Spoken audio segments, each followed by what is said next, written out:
Tonight, Port Pirie Regional Council receives another round of drought support funding. And a Port Lincoln tourism icon wins a prestigious industry award. With the latest from around the region, your nightly news with John Hunt begins now. Good evening. Regional communities in the Port Pirie area are set to benefit from round 2 of federal drought assistance. $1 million will soon help a handful of towns in desperate need of infrastructure maintenance. It's the funds these communities have been waiting for. Port Pirie surrounding towns will benefit from a cash splash after years of drought misery. And the aim of the drought funding is that it's economic stimulus and community wellbeing. So council officers have been working with the various community associations to see where that money can be best spent. This council putting funds towards regional hotspots following some backlash questioning why Port Pirie received drought relief. Council says the towns are in desperate need of a boost. Napperby, Nelshby, Warnertown, Red Hill, Kalunga, with the view that that's where our drought affected communities are. Federal member Rowan Ramsey supporting the move. They are best placed to make those local decisions about what they should spend money on.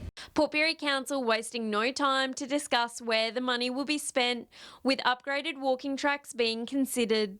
Also looking at some toilets at Whitecliffs and an RV dump point at Kalunga, some improvements to the Napperby Hall, and a number of other projects. Port Pirie Council is encouraging community members to have their say and put ideas forward for the region. If the communities feel strongly about projects, they're encouraged to talk to their community associations because that's who council is certainly talking to. Shari Hams, 7 Spencer Gulf News. 2 Port Lincoln motorists have been allegedly caught drug driving. Patrols pulled over a 25-year-old female driver just before 3 yesterday afternoon, where she allegedly tested positive to methamphetamine. An hour later, a 57-year-old male driver allegedly returned a positive result to cannabis and methamphetamines.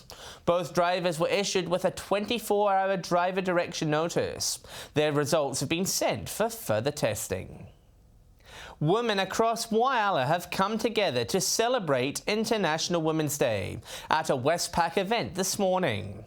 The morning tea was a chance to acknowledge their achievements and commemorate the importance of the day.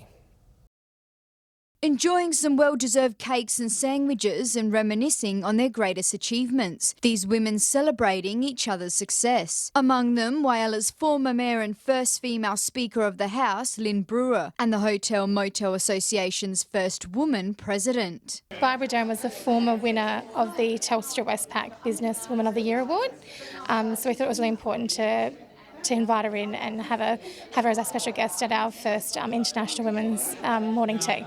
Total enjoyment out of inspiring and mentoring young women, which I've done a lot during my journey. Whyalla's Westpac branch holding the event with this year's theme, Let's All Be Each for Equal. Hopefully what it does is it tells people that no matter where you are, no matter what you're doing, where you live, what stage you're at, you can always do something if you want to. Westpac had the country's first female bank teller, the first female CEO of a major Australian bank, and was the first company in Australia to introduce paid maternity leave. I'm very proud of it for a company that leads the way with gender equality. Surrounded by Whyalla's successful businesswomen, they all share the same message, encouraging the community to celebrate women's achievements in our region and help forge a gender equal world. It's marvellous to think of the amount of women that are chairing international and Australian boards now, and it's great to see so many young women in Whyalla working in the mines, working in leadership roles. Sophia Contagonis, 7 Spencer Gulf News.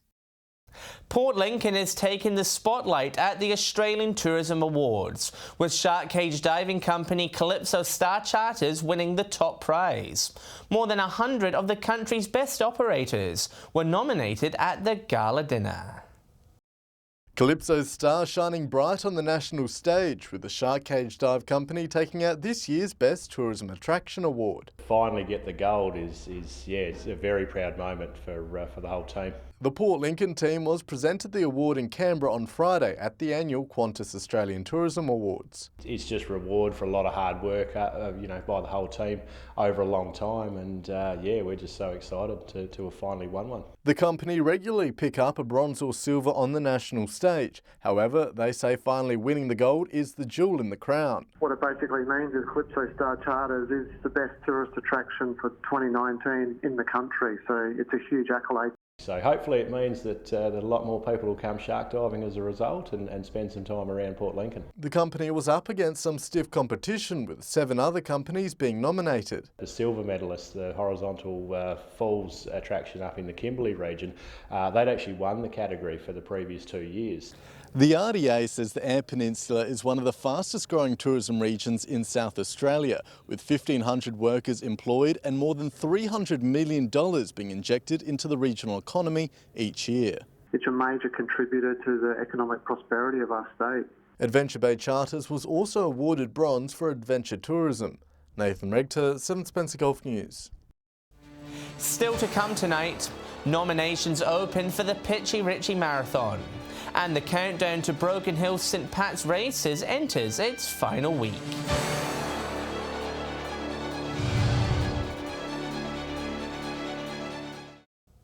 Welcome back. Early bird registrations are now open for one of the largest marathon events in the region. The Pitchy Ricci Marathon has been ongoing for almost 40 years and has no signs of slowing down, with organisers expecting another large turnout this year.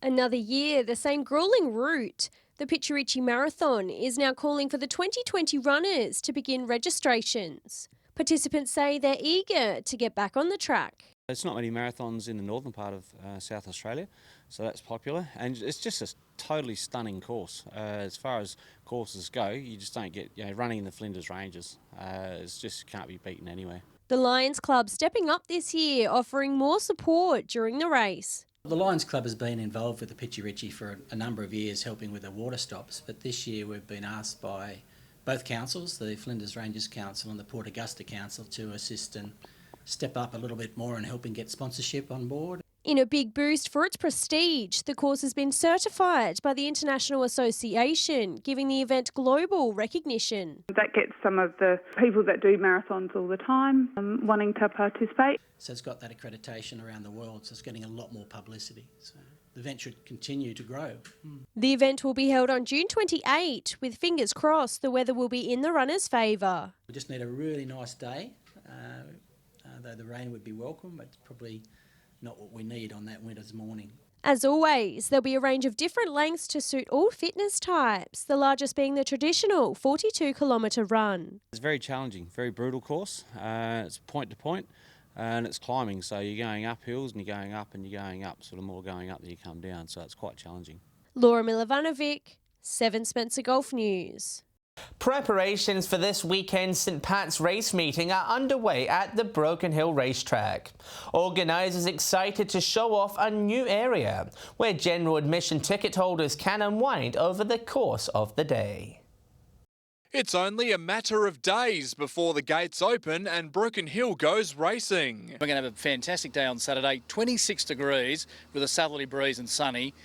Perfect. Organisers are hard at work preparing the course for the 55th annual St Pat's. Trackside workers have started to set up the marquees, picnic tables and ticketed areas ready for excited racegoers. Generally you find it's the people from out of town, or the people we like to say from away, that get in nice and early and grab these areas. But it's the general admission crowd that'll see a big addition to their St Pat's experience this year. A massive new open bar area between the two grandstands will provide shade, seating and service. So this has been the dream of Gary Radford now for probably 20 years. His son Steve came to us at the end of last year and said, look, the time has come, we need to put up a new area, a new hub for people to gather under, a real social venue. Andrew says the new area will feature 2 bars, one for wine, another for beer. Major sponsors Canadian Club and PIMS will also have dedicated stands underneath the one roof. Punters will have access to the tote truck to place a bet, with seating to be placed around the facility as well. They're bitumising around the outside of it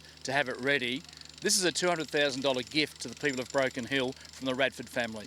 Tickets for St Pat's can be purchased at the race office in Argent Street. Patrick Reinke, 7 Spencer Gulf News. Eyre Peninsula's State Emergency Service is calling for more volunteers to join its units across the region. Port Lincoln's service set to hold an information session tomorrow night, encouraging the community to come along. From marine and road rescue to flood recovery, the State Emergency Service does it all and is now looking to boost its numbers. This is a dedicated recruitment drive and we're looking for anybody who's interested in donating their time to become a member of the SES. Units in Port Lincoln, Cummins, Tumby Bay, Cleve and Kimber all in need of new recruits. It's very rewarding in itself because you get to help your community out, and it's just really great seeing people's faces when you're out and about. Currently, there's 25 active volunteers at the Port Lincoln unit, with the team now looking to increase to 30. This year we're looking for various types of people coming into the organisation, especially we're looking at gender equity this year. So we're getting close to our 50-50 split of both male and female, and to try and even that base up if we can. The unit responds to hundreds of call-outs each year, no 2 days ever the same. So I've been put through animal rescue with a whale. I've been through a few of the fires as well, and the floods. Locals with marine experience or a coxswain or skipper ticket are encouraged to apply. The characteristics that we're seeking is obviously community-minded, prepared to give things a go. Dedication to training is a key thing. Obviously it takes a while to become a trained volunteer. The information session will be held at the Port Lincoln SES unit at 7 p.m. tomorrow. It's an opportunity one-on-one, have a chat to volunteers, ask all those questions that you might not be able to ask in front of a group of people. Here's your chance, come and see us tomorrow night. Nathan Regter, 7 Spencer Gulf News. Stay with us. Port Augusta school students get a lesson in leadership. And our region's volunteers now eligible for a prestigious award.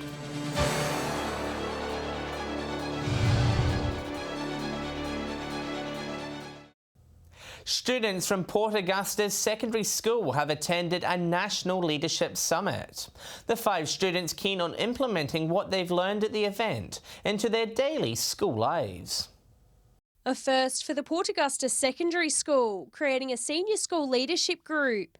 The students chosen as part of an application process. Discussed what qualities, what traits that we possess which would make us a good leader essentially, what ideas we had for the school, improvements, and how we could just work well as a team. The successful students were then invited to a National Leadership Summit in Adelaide last week. All involved saying it was an honour to take part. It makes me pretty proud of our community that we have the chance, the opportunity to go and experience something like that. There were students from New South Wales and Victoria who came a long way. They're looking to use information learned in their future studies. My main take-home message from the summit was if you want to go fast, go alone, but if you want to go far, go together. So I guess that's kind of brings together working collaboratively with other people to be as successful as you can be as a whole. So strive to be the best, I suppose, leader you can be, and really push your goals and stay determined and really look at what you want to achieve in the future. They say being a part of the group and working together will lift the school as a whole. We can just really help engage students and create better attitudes towards things. They'll meet once a fortnight to discuss topics about the school for the remainder of the year. Laura Milovanovic, 7 Spencer Gulf News. Landowners in the lower Eyre Peninsula will soon be able to access free fox bait as part of the Natural Resource Distribution Days. The rollout will start in Tumby Bay this Thursday and run until mid-April. Farmers are encouraged to make use of the free bait and coordinate with neighbours for the best results. Foxes are estimated to cost the Australian economy more than $230 million a year. The program will be available in Cummins and Sleaford next week. Locals have launched an online petition request to Parliament House, calling on the government to rescind the decision to build a radioactive waste facility in Kimber. The petition also requesting no further attempts are made to commandeer the lands of traditional owners in South Australia in the future. More than 500 people have already signed the open petition, which will close at the end of March. Local MP Jeff Brock is urging community groups and individuals to apply for this year's South Australian Volunteer Awards. The awards recognise individuals who dedicate their time to improving their communities. Celebrating those who give back to the community, South Australia's Volunteer Award nominations are now open and community organisations are urged to apply across 5 different categories. I'm asking their organisations, whoever they may be, they are doing volunteering for, to actually look at this opportunity to acknowledge and put those worthy people in there. Jeff Brock says Port Pirie's community wouldn't be the same without those who dedicate their time, much of which goes unnoticed. Volunteers themselves do it because they want to be involved with their communities, but the amount of unpaid work they do for our communities is untold. Federal member Rowan Ramsey also encouraging those to apply, saying volunteers shape not just our communities, but Australia. Our communities, particularly in the country, would just collapse without our volunteers. At every level, our volunteers multiply the bang for the buck, if you like. Those eligible are encouraged to not be shy and nominate themselves or someone deserving recognition. Years ago, we, as a council in Port Pirie, we did an analysis of the amount of hours that are done by volunteer organisations across our region, and it was in the millions of dollars worth per year. Hopefully that we'll have more volunteers and more enthusiastically doing their work. More information can be found online. Shari Hams, 7 Spencer Gulf News. Stay with us after the break. We wrap up the weekend's sporting results. And Rachel Burke will have the latest weather forecast.